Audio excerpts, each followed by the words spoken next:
Hey guys, so this is me. This is Nathaniel. I recently got a new microphone and I want to try and start using it for ministry. So, as part of that, I'm going to start doing voice updates more about what's going on here in ministry, as well as just kind of the future plans. And so, I wanted to share what's been going on because it's been a while since I've updated you guys. So, let's flash back. So, we went to Hungary as of an outreach. We went to Vita, the city of Vita or town of Vita, literally a village, where there was a conference center there that was run by a local Calvary Chapel group, and it was connected with Calvary Chapel. Well, they ended up having some Ukrainian refugees there, um, and so we were able to go there while supporting the conference center because they were running their own program for the conference center to host conferences to stay afloat, financially. And so we were able to help them out by helping change out some beds and just helping do practical things. Well, and then in the afternoons, we would do this Ukrainian outreach where we're hosting Ukrainian refugees, and so we were able to do some crafts and get songs and games. And there was a gal there that was helping translate a couple of different songs that we had in Italian that we were able to then translate into English. And then she was talented and took it from English and then put it into Ukrainian. And it was really neat because then we got to kind of sing it and more like listen to her and one or two of the other girls that really understood it, be able to sing it really well. And so that was a fun time where we did some games, soccer, basically some PE games, and it was really cool. We took our Bible college students as well as myself and our campus pastor and his wife, and so we went and that was a really good time. We were there for about a week, and then at the end of the week, and also on Wednesday night, we got to go to Budapest, and so we got to visit there and kind of see something while we were there, as well as just helping out. And that was an interesting experience. And the best way I can explain Budapest is that it felt like the New York City of Hungary, just because of how busy it is and how big it is, and it's like, I don't know, maybe nearly 2 million people in population. And so it's just massive. So that was a really interesting opportunity to go there. But we ended up coming back from Hungary. We ended up having a week here back in Montebelluna. But then after that, we went down to Sicily because we have every semester, we have a Footsteps of Paul class. In that class, we have the students learn about the life of Paul, and then they write a paper and some different things. But then we get to go to different locations. Well, this time we got to go down to the island of Sicily, and specifically we went to Syracuse. In Italian, it's Siracusa. Well, Paul was there for about 3 days, not while we were there, but in the Bible he was there, and you can read about that in Acts because of his trip that he left Malta after they shipwrecked there and spent the winter there. Sicily was the first landing point, so he was there for about 3 days on his way up to Rome. Well, we got to kind of see what it would have been like for him to come into Italy for the first time there, and it was a really neat opportunity. We stayed with or at the house of the local pastor Sebi and his wife Laura. They have two darling kids, and so we got to stay at their house, try lots of Sicilian food. It was fantastic, but we also got to see the historical sites. There's some temples there that had been from the early Greeks all the way through. And so it was interesting to consider the perspective of Paul as he's coming in and what he's doing there. Just for the 3 days, we aren't really sure exactly what he did. Legend on the island says that he planted churches and all this stuff, but we're just not totally sure on that because biblically we just don't have the evidence because it just says that he was there for 3 days. But nonetheless, it was a really cool opportunity to see a place where Paul was. The other cool thing about it was that we got to go to an English school that the church shares the building with them, and it's actually also run by Sebi and Laura. And so in the English school, they had students that were wanting to learn English, but weren't really Christians. And so we got to do an outreach there where on the Sunday we arrived, or the day after we arrived, we went there on Saturday to Friday. So that Sunday, we set up church and did church, and they had like, I don't know, 30 or 40 kids show up with their parents who wanted to practice English, but at the same time, we're there and we're going to listen to the gospel. And so that was a cool thing to be able to be a part of, where we got to speak English with them, make relationships, show that, yes, as Protestant evangelical Christians, we're normal people. A lot of times people here and people down in Sicily, well, I'm Catholic, so therefore I don't know who you are. Are you guys a sect? Are you a cult? Whatever, what's going on? And so we're just like, we believe in the Bible. We have a lot of commonalities with the Catholics, but there's some very specific things that we disagree on. But at the end of the day, we want you to know the love of Jesus.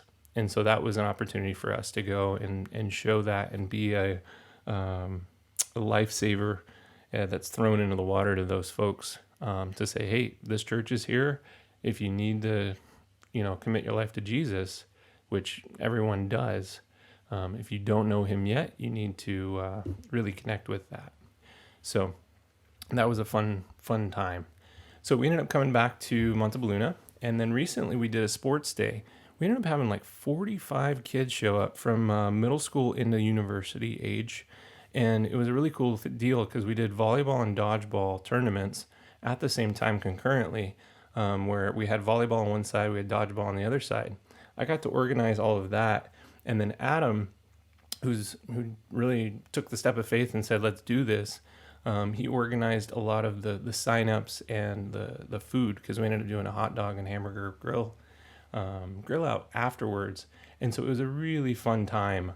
We got to see a lot of competitive natures come out and a lot of fun, really good skilled players have a great time. But this is actually something we want to do more of. And so please be praying for that. Right now we have a soccer field, we have a volleyball court, we got a basketball hoop that we put out in the parking lot, as well as a painted pickleball court and net. And so that's all very useful for children's ministry, for youth ministry, for high school ministry, because kids love to play games and love to play sports. So that's what I'm part of doing, is I love to do those sorts of things.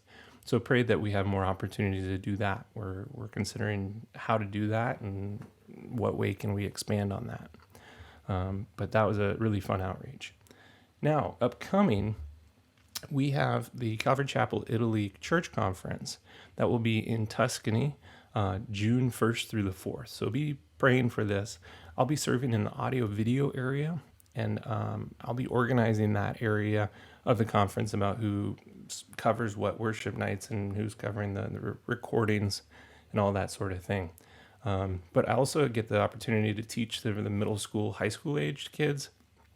Just like one time, I'm praying through what I want to share with them, but your prayers would be appreciated. Yeah, so the Bible college students will have the opportunity to work with the kids, be with them. They don't know a lot of Italian, so be praying that they can get out of their comfort zones in that way.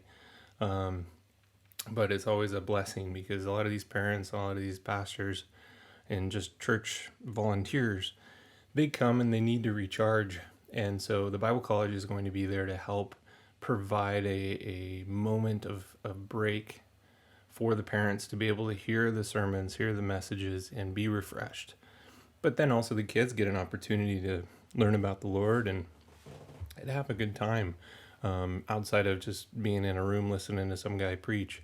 So it's more of an opportunity to impact the local church than it is for our students to make an impact. But it is an impact because they're showing the love of Christ to these kids, and they're showing the love of Christ to the parents that they get this break while they're at the conference. So be praying for that. The Bible College also will be finishing this semester, the second week of June. We've had 5 students this semester, and we're hoping for more in the fall.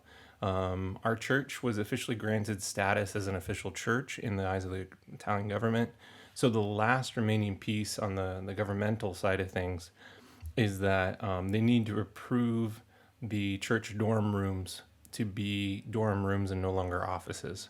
So that's what we're praying for, is that we get that opportunity to have students on site at the church, so that we can host more kids, host more Bible college students, host things for conferences, or I don't know, a mini weekend kind of thing.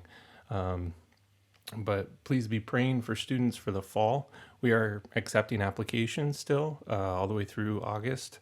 But be praying for students that have a heart for missions, and that they have a heart for ministry, especially on the global platform, on the global scale, because it's great to come to Italy and experience it as a Christian, but it's another thing to experience it as somebody who's preparing themselves for missions.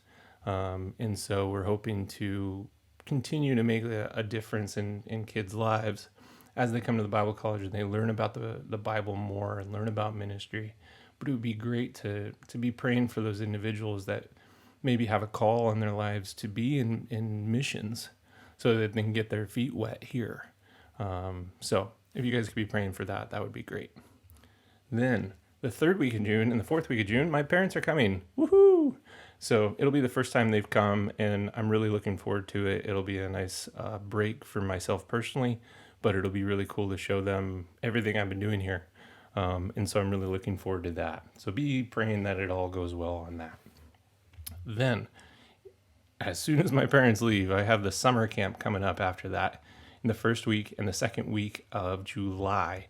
So the first week will be 6 to 11-year-olds. The second week will be 12 to 18-year-olds.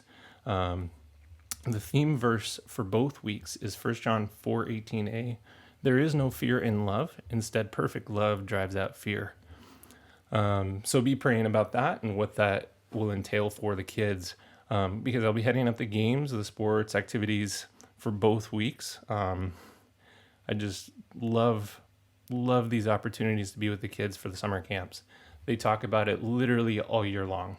As soon as they're done, like on the last day of but summer camp, they're already talking about, oh, we should do this for a whole month. Oh, how great would that be? And so to that point, we just love having the kids, but also be praying for energy, be praying that that we have great weather, that we have open hearts for the gospel, and that it's a life-changing moment for these kids. We're really excited about every summer camp we do, because it seems like every summer camp, there's always kids that either go deeper with or walk with the Lord, rededicate themselves, officially accept Jesus into their life as their Lord and their Savior, or they're just surrendering. And so for me, I really get to enjoy the games, but more so I get to enjoy seeing these kids take their walk seriously. And we provide that and an opportunity for them. And so we don't force anybody to believe anything. We just give opportunities for folks to understand that they need Jesus and they need the love of Christ. And that if they haven't received that they need to repent of their sins, ask God to forgive them, and that his love will come and drive out all of that fear that they've had, that they will understand the love of God, that they will receive it and experience it. Instead of just knowing it, they'll experience it. So be praying for that in July. Then there's an interesting opportunity. We have another opportunity to go back to Hungary. We are looking at doing another Ukrainian outreach support trip. We are looking at possibly going to a location that's near the Ukrainian border on the Hungarian side. It's being managed by a Calvary Chapel.